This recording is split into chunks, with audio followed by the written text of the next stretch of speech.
Hi, everyone. Welcome to our webinar today on virtual onboarding and performance management. Thank you for joining us. My name is Luisa De Jesus, founder and president of LD Human Resources. Just wanted to get a quick recap of where we are here in stage two of a reopening phase for Ontario. We see a number of businesses starting to reopen. Toronto in the GTA is starting to reopen. And in general, the number of cases have dipped down under 200 and staying lower, which is very positive and reassuring as we return to the workforce and the economy starts to rebuild. Um, we wanted to chat with you regarding the virtual onboarding and performance management because the reality is, although businesses are re-entering the workforce and going back to the office environment, a number of businesses have continued to work from home. And communication is key. Setting up individuals for success while working at home is very important for the success of your organization. So that being said, we have found that on the recruitment front, it's starting to pick up. Businesses are starting to either hire for more team members to grow their current business, or perhaps they're hiring temporary workers because um, some individuals are still very limited working at home with childcare commitments, elder care commitments, or perhaps they're just not comfortable to return to the workforce as COVID is still among us. So today we're going to be focusing on how do we set individuals up for success? What are the key phases? And so we'll get into the objectives, as I mentioned, the importance of onboarding, so important to onboard successfully, some timelines and milestones, general tips, and then we're going to dive into performance management tips and tools, and of course, close off with any questions that there may be at the end of the session. So just a little bit about myself. My name again is Luisa De Jesus. I opened LD Human Resources a few years back. I believe we're in our fourth year, which is very exciting. And what we do is we support small to medium size, even some large organizations with their human resources. So hands-on or strategic, really depends on what the needs are, and we customize our programs. So a lot of our clients call us the HR department, essentially because they don't need someone full-time, but perhaps they need someone still from an HR perspective. So perhaps we'll come in and support them with the project, or we'll be their ongoing consistent HR department, but perhaps it's once a week, once every other week, or half a day, to really have that foundation and support for both the business and the staff in order to be successful and have your people work towards your business's success, because ultimately we are the most valuable asset in an organization when it comes to people. It's really what sets you apart from your competition. I have a great team, Nadia Lambo, Nancy Salmon, Julie, and Christina Gellos, and Christina Foggia. We are certified human resource professionals. For the most part, all of us. Christina Foggia is our administrator and amazing support for many of us on the team, or almost all of us on the team, and Nancy's specialization is in recruitment. I'm very, very fortunate to have such a great team by my side, especially during COVID too, right? You need to have those that you can laugh with as well as get work done in balance during this unprecedented time. So let's get right into the importance of onboarding. So onboarding is so important for so many reasons. I mean, people decide if they've made the right decision in the first hour and the first week, within the first month of their employment. So demonstrating that importance to them of that you've prepared, that you were welcoming them, that you really need them as part of your group is so important. So you want to welcome them, help them prepare, establish that trust and build that rapport with them, get to know them, help them to familiarize themselves with the organization, really setting them up for success. And it gives that clarity to them and the rest of the team as to what their job is. How are they going to be supporting everyone? So it also speaks volumes to the rest of your organization in terms of growth and opportunities to leverage those individual skill sets of the new person. So I'm going to give you a couple of case studies of onboarding gone right and onboarding gone wrong. So onboarding gone right. I'll start with onboarding gone wrong. So um, I had a client where they had done everything possible. Now we have costs associated when it comes to recruitment. You know, whether you're using a headhunter or just other individuals within the organization and those internal resources, it does take away from the business in terms of that income generated and revenue of what that individual would be doing. So focusing those individuals and those resources and those costs on the hire in advance is costly. So we want to make sure we get it right, as well as the time and the messages we're sending to the organization where we're saying we're going to find the right fit. So important to have the right person and to maximize on the expenditure that you have with recruiting to have that individual retained and staying and happy and producing excellent results in the organization. So we had a case with one of our clients where they did all that from the recruitment process, where we really, invested the organization's time in the hire. I believe we even used a search firm for this hire. Um, and what happened is the person started. So they said, yeah, we've got everything covered from onboarding. But the problem was that everyone was so busy. So they hadn't planned in advance. So the individual's technology wasn't set up properly. They spent a chunk of the first day doing technology. Also, when I asked and probed a little bit more about what they were doing on their first few days, a lot of that was sitting and trading at the computer by themselves. So when day 3 came around and this individual just didn't show up back to work, obviously we were concerned. So probing down into it, obviously it's very unprofessional. I mean, if you're not happy in an organization, communication, and I always say it's the way you leave an organization. But very important point, when people are looking for a job, they may still have recruiters or other opportunities come their way within their first few weeks. And I anticipate this is what happened with this individual. He thought, they're not prepared for me. I'm sitting here at a screen for 2 days. This is not really what I signed up for. And he never returned. Onboarding gone right actually happened through COVID. We had a new team member join us at one of our other organizations, one of other clients, and we really prepared in advance. We made sure that they had a well-functioning laptop, shipped out their technology to them. We prepared an onboarding schedule and coordinated with all the other stakeholders in the organization to ensure that they had a buddy, that they had work set aside for them, they had people to explain it to them, and they were meeting various levels of the organization, along with ensuring that they're getting those checkpoints with the buddy and their manager every day.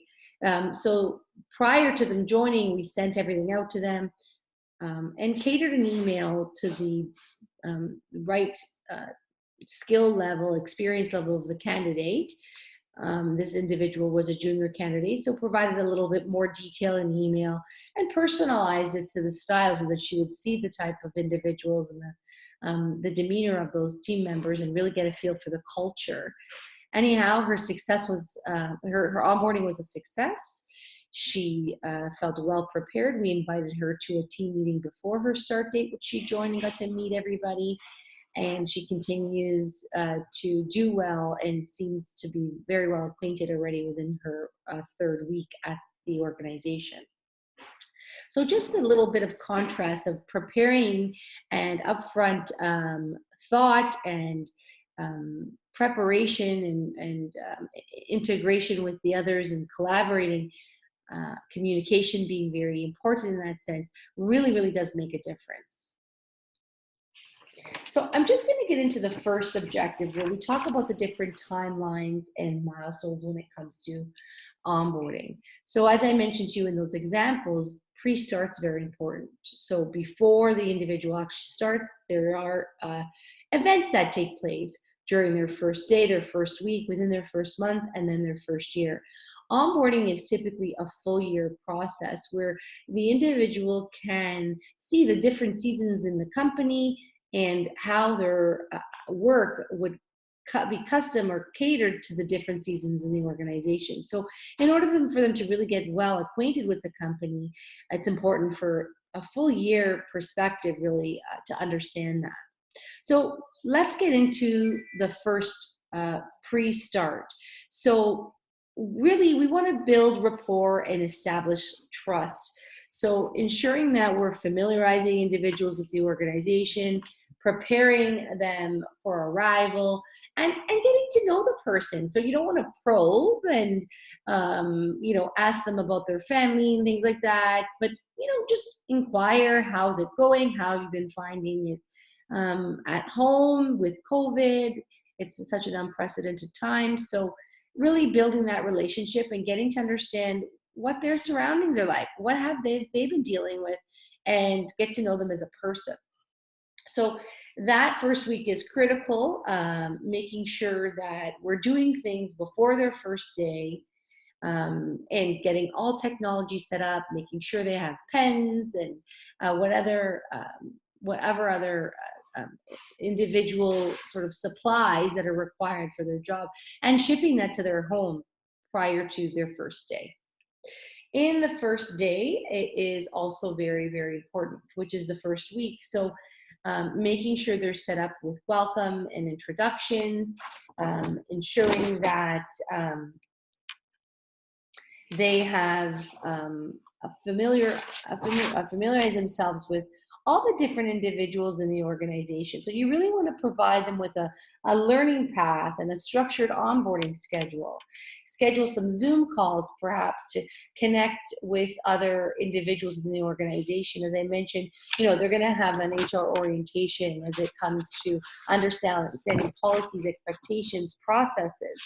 We want to connect them with the team and the culture. So explain to them really, okay, this is when people normally take lunch or breaks, and any kind of apps or different programs that you're using for messaging versus email. If there's an opportunity, you can welcome them for a welcome lunch via video Zoom call, then why not do that too, to make them feel comfortable and get to know their team members.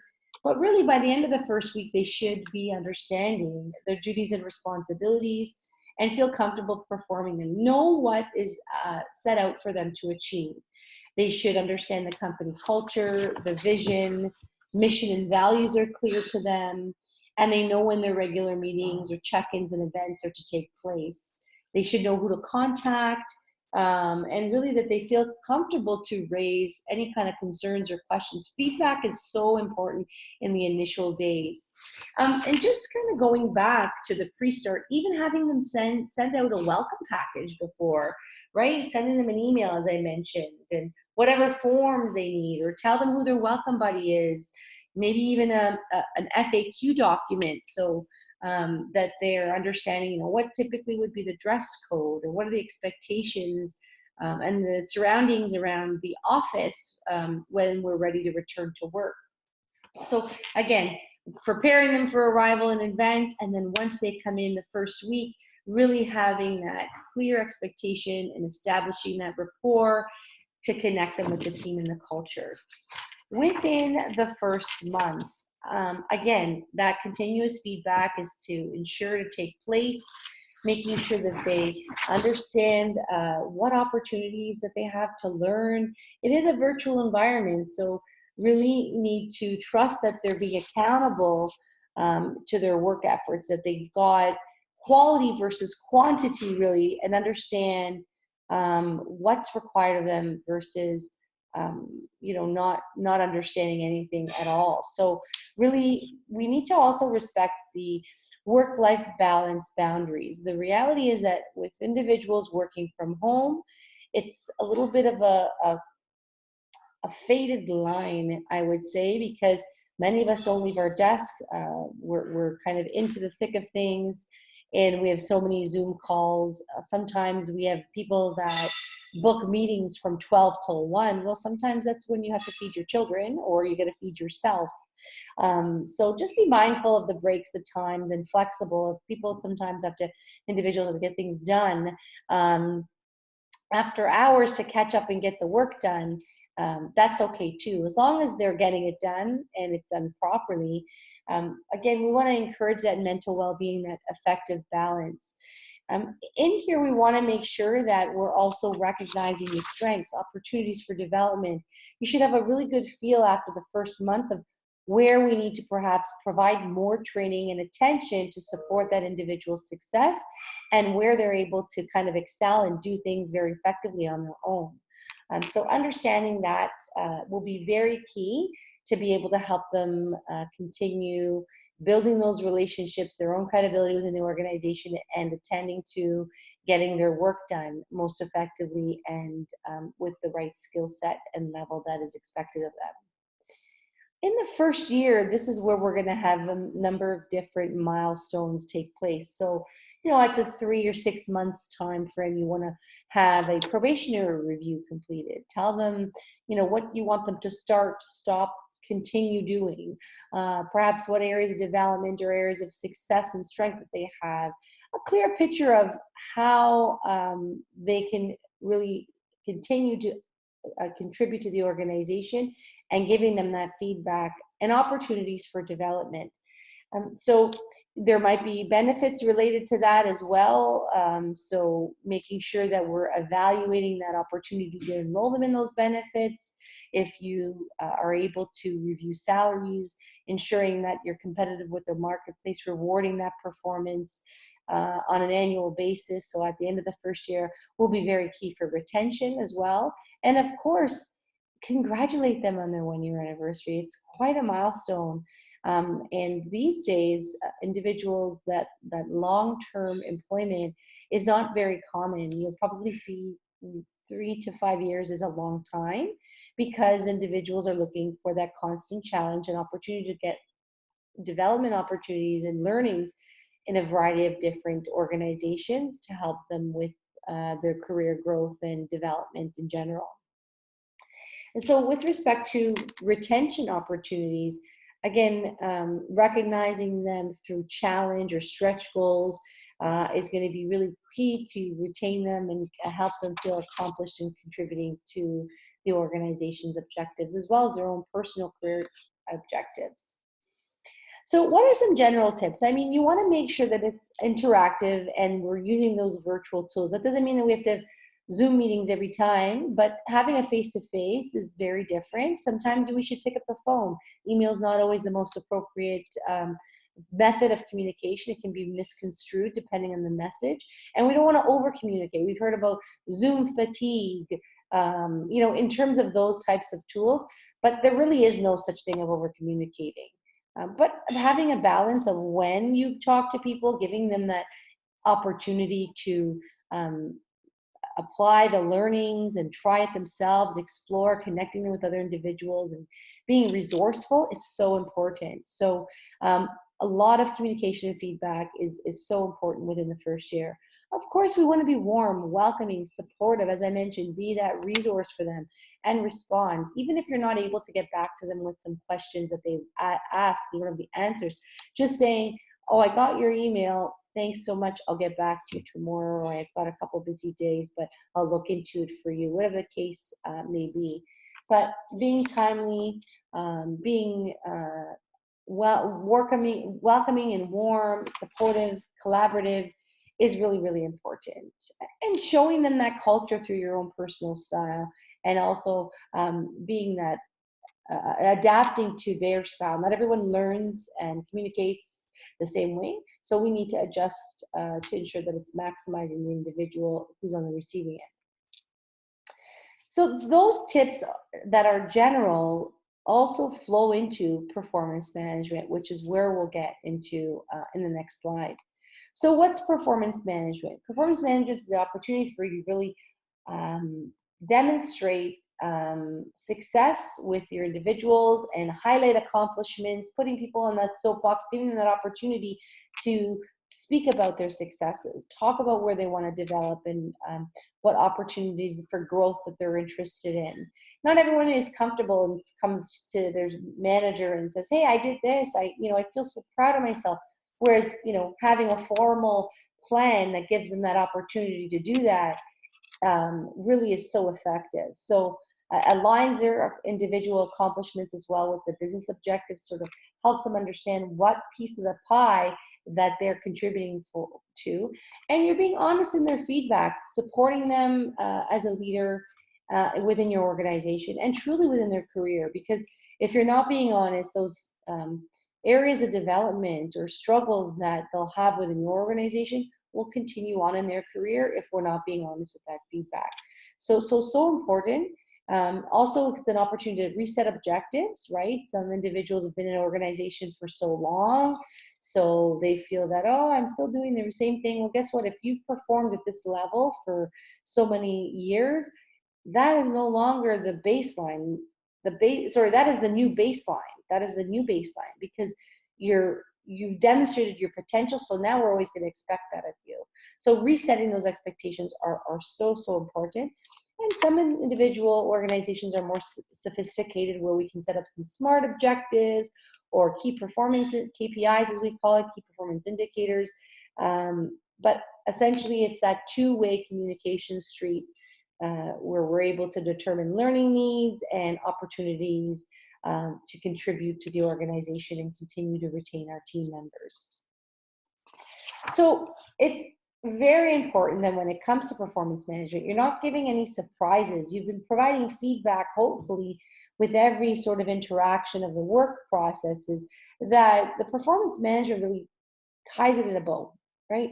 We're giving a summary of how things went the year, reiterating great performance and confirming where our growth opportunities are and how we're going to support them to get there, and realigning them with the objectives for the year set out for the organization. So it's so important to ensure that it's a summary and we're really reviewing everything and allowing that individual to, again, either sit on their soapbox and share their successes or talk to you about where they really need support and development.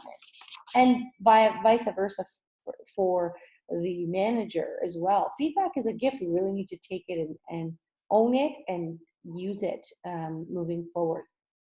So what is the role of the leader? Well, the leader really is accountable for the process. They set that tone. They want to be positive for that future success and set that expectation for accountability. So they need to be accountable themselves, right? So important. Let's be prepared for the meeting. Make sure you've gone through and prepared with some examples. You've booked the meeting, set up the virtual call, or if you're doing a social distancing face-to-face, identify if there's any kind of rating scale if you've done like a self-evaluation and a leader feedback process where the team member completes that review first, identifying where there's some discrepancies or areas that you don't see eye to eye on, so you're prepared to have those conversations. You really want to be able to maybe even role play where you think that you're going to have, as a leader, some challenges with conveying some of these difficult messages. So making sure that we're setting deadlines and expectations. You don't want to remove responsibility and take it on yourself. So we want to set that accountability and give that responsibility still to the team member. But making them feel comfortable and at ease and having them actively participate and engage in the process, seek out their input. Of course, using facts, examples to add to their performance review, maybe seek out other feedback from other leaders as well. Providing that ongoing training and development is very key. And offer up ideas for future learning. Ask them as well what opportunities or ideas they might have to improve the organization. So there's so many opportunities where the leader can really maximize the potential future contributions of the individual through this performance management program. So how do we provide effective feedback? We're going to go through that now as well. It's so important. There are different principles of effective feedback, and I'll give you an example. So effective feedback really provides motivation, clarity for future success. You give an example, you're being clear, and it's positive. So this is the positive side. We have constructive on the flip side, we'll get to in a minute. But when it comes to positive feedback, so an example that I can give you is, let's say that we say, hey, Bill, you did great on that call today. That really doesn't tell Bill what he did great and how he has to perform again to do great again. So something that would be effective positive feedback would be situation. Hey, Bill, when you took that call of that angry customer today, you did a really good job. Task. You allowed them to vent. You listened to their concerns. So situation, task, action, task, result. So that was the action. The task was, now, Bill, when you did that, the result was essentially that we left that customer feeling happy, sharing their positive experience with the others that use our service, and we'll have them return. So, you've given Bill clear examples of how he can do what he did again to get the same positive result. Hey, Bill, when the customer called and was upset, you listened, you provided some positive feedback to them, allowed them to feel confident that we're going to service them, which in return is going to have them share with others to come back to the organization and have them feel comfortable returning for our service. Very clear as what he did right. Similarly, on the flip side, let's use a different example. If we say, I'm not happy with how that meeting went, Bob.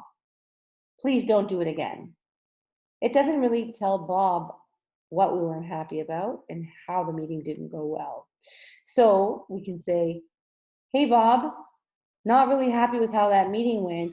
When we started to talk about a negative review, everyone sort of shared their bashing of the customers, and we really didn't have a clear plan on how we address that negative review to have that customer return.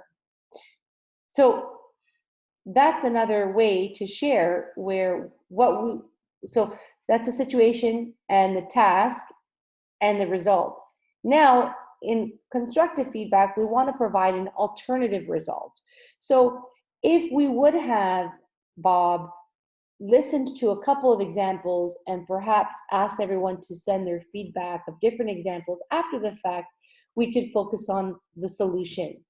So I would have expected that we would have refocused the meeting to address how do we solve these customer complaints and what action items is it that everyone has to contribute to that. So you're giving Bob a very clear expectation and example of what you're expecting to happen the next time he's faced with that circumstance. So effective feedback is very key so that people understand what is the expectation, what they should be doing, and you want to give clear examples of how they can get there and what the expectation is. We also want to avoid, when it comes to feedback, there's a number of different effects, if you will, where we're only giving examples or we only have something that we call the recency effect. So when you're providing examples, just the last month, we don't kind of encompass the whole year. So we want to avoid that. We also have the halo and the horn effect, which means that halo means that, someone does one thing right, and so everything they do is amazing.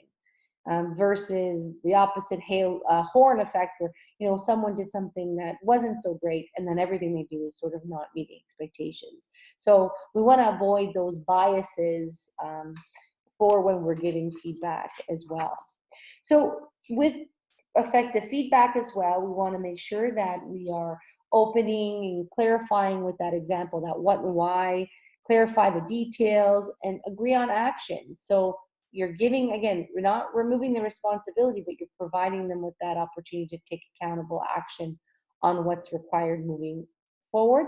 And close with checking with agreement so that everyone's on the same page. Ask them to share with you or maybe send you a summary of the meeting after the fact so that everyone's clear on next steps and who's doing what and how we can improve our performance or continue to address and contribute to the organization in the most positive way. We want to also listen and respond with empathy, and maintain that self-esteem and confidence, build that confidence for the team member, and provide that support again without removing responsibility, but sometimes sharing your thoughts, your experiences really helps people uh, feel that, this learning path isn't something just that I'm dealing with. Everyone has learning and opportunities as they progress in their career. So, asking for help and encouraging involvement is very important. When people contribute to their solution, they're more likely to achieve that result and that expectation. So these pieces of performance management can be used with any kind of feedback discussion, these little tips here. But in general, every year, at least once a year, providing that summary with performance management is very important as well. And again, with onboarding, so important to have that ongoing feedback and those key phases addressed from prior to them starting first week, first month, first year. That's all we have for today. We will be sending out some tools for those who join the webinar today. So we'll give you a couple cheat sheets that you can use within your organization. This webinar has also been recorded, where we will be sending it out to you for future reference.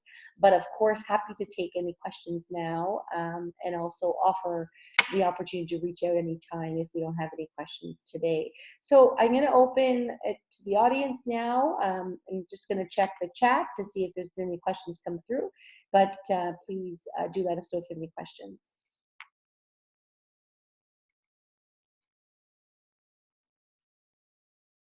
Okay, well, it doesn't seem like there's any questions that have come in. Oh, sorry, there's one here in the chat. So the question is, would we onboard people the same if they're in a senior leadership role? Well, it's funny that you say that, because having um, the right protocol for the right audience is so important, right? So if we were to onboard a co-op student versus a senior leader, it's going to look very different, because you want to over communicate, address sort of the email and the expectation to the style of that individual. So someone more junior needs a little bit more, whereas if you took that same approach with someone more senior, they may be offended and feel patronized. So really need to customize the approach, although the key phases would be the same. I hope that answers your question. So we still want to prepare and have them set up for success before their first day, do those same orientation and levels of individuals that you meet with, and set up those meetings and have them meet the team to welcome them. Within the first month, want to make sure we're addressing any kind of feedback and performance objectives. Of course, within the first year as well, same milestones, making sure that that stretch goals, performance and probationary reviews are completed, benefits and salaries are reconsidered and enrolled in accordingly. So hope that helps. That's a great question. Any other questions? Okay. Well, if there are any questions, I'll just end off with our contact information here. Again, feel free to call anytime, either on my cell or our main number, extension 101. Appreciate all your attendance and participation today. And thank you so much for joining us. Hope you have a wonderful rest of the day. Bye-bye.